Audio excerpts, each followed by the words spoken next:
a Christian, Complimentarian, Egalitarian. Why I reject both the Feminist and MRA labels. It's your friendly neighborhood dinosaur here with your weekly video. I am a Christian, Complementarian, Egalitarian. Not a feminist, even though I believe in the equality of opportunity between the sexes, or a men's rights activist, even though I believe that men's rights are human rights and human rights are men's rights. Today I want to discuss why I reject a lot of the labels that some may want to assign to me, even if I believe in aspects of them. I'm going to primarily focus on feminism, but I believe a majority of the principles can be applied for both genders, and so I'll touch on MRAs and stuff like that, but for the sake of brevity, I won't fully elaborate in every aspect of it. But first, I'd like to follow the Socratic custom of defining my terms prior to beginning an explanation, and you'll see them on the screen. Wah! Feminism. The doctrine of advocating social, political, and all other rights of women equal to those as men. And, sometimes initial capital letter, an organized movement for the attainment of such rights for women. For the sake of brevity, we'll assume that men's rights is the same thing. Egalitarianism. Belief in the equality of all people, especially in political, social, or economic life, and active promotion of this belief. To complement. Something that completes or makes perfect, and either of two parts or things needed to complete the whole counterpart. Complementarianism is the theological view that although men and women were created equal in their beings and personhood, they are created to complement each other via different roles and responsibility. I am not a feminist. This does not mean I hate women. I am not an MRA. This doesn't mean I don't think they have some great points. I am a Christian, Complementarian, Egalitarian. God transcends the concept of gender that we have. When He created both men and women in His image, we have equal value. In the same way that God's image can't have an inherent higher or lesser value, or the members of the Trinity don't have a higher or lesser value, neither can men or women. In the same way the Trinity has equal parts with different jobs to perform, I believe that men and women weren't designed to be absolutely equal. We are equal parts, but we are designed and gifted to complement one another. The idea of masculine and feminine came from observations of men and women that both point back to God, who contains both what we would consider to be masculine and feminine traits. It is humanity that has assigned an incorrect value to those traits, thus leading to one being ranked over the other. Biologically and genetically, men are inescapably different than women, and vice versa. They have different hormones, they have different organs. There are genetic factors which make men more physically strong and women more adaptable. These differences should be celebrated, not prioritized in general. Now granted, there are some times where raw strength is needed, and other times when females' intuition or observance is essential. I am sure to include the egalitarian part when describing about me, because I don't believe it's the best that men and women must adhere to traditional gender roles like many complementarians do.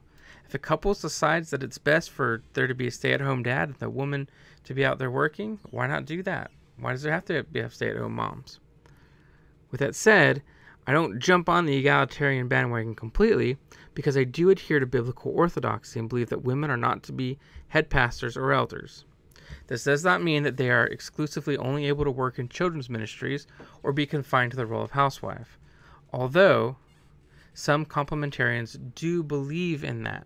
Now, some complementarians don't believe in established gender roles, but their belief structure definitely makes that like a go-to kind of idea. Socially and politically, though, men and women should have equality of opportunity. People should not be barred from specific things because of things they can't control, such as race, color, or sex. This would lead, if this mindset was adopted like globally, to removal of public subsidies and scholarships for underrepresented areas. It would also prevent people from voting based on how many X chromosomes a person has or their skin color. I.e., if people kind of adopted this in general, they wouldn't be like, oh, well, we've never had a female Doctor Who before. Maybe we should give it why not?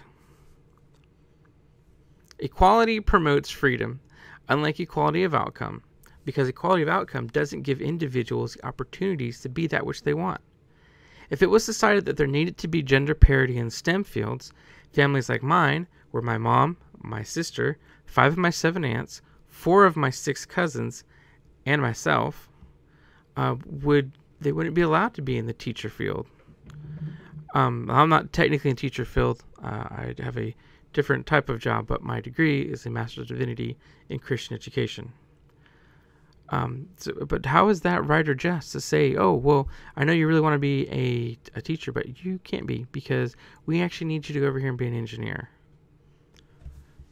Now, I'm not a feminist because in the West, women have all the same opportunities that men do, if not more.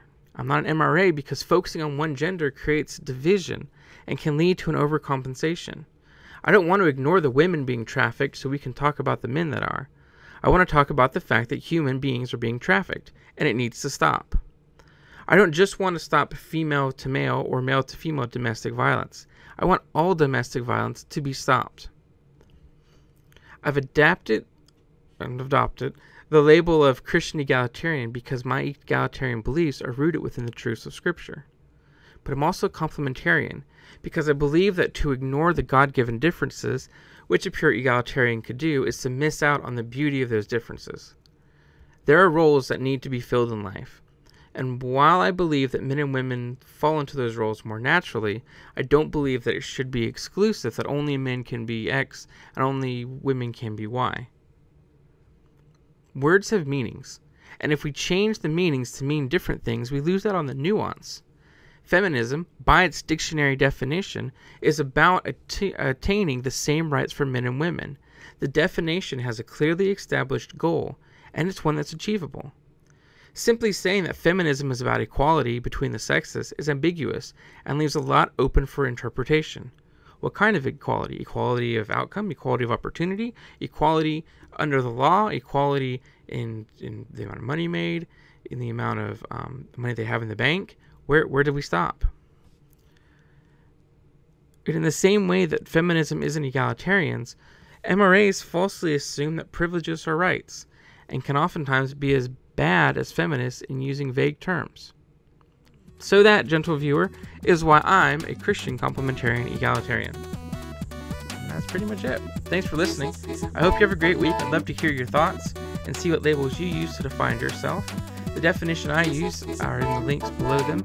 And feel free to like this video, subscribe, engage with me on all the various social media hotspots. Twitter, you can go at TheosaurusRex.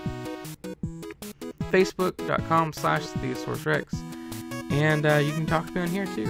I had a good conversation with one of my followers on one of my other videos, and it led to upcoming videos that I'll be doing. So y'all have a wonderful day, and cheers.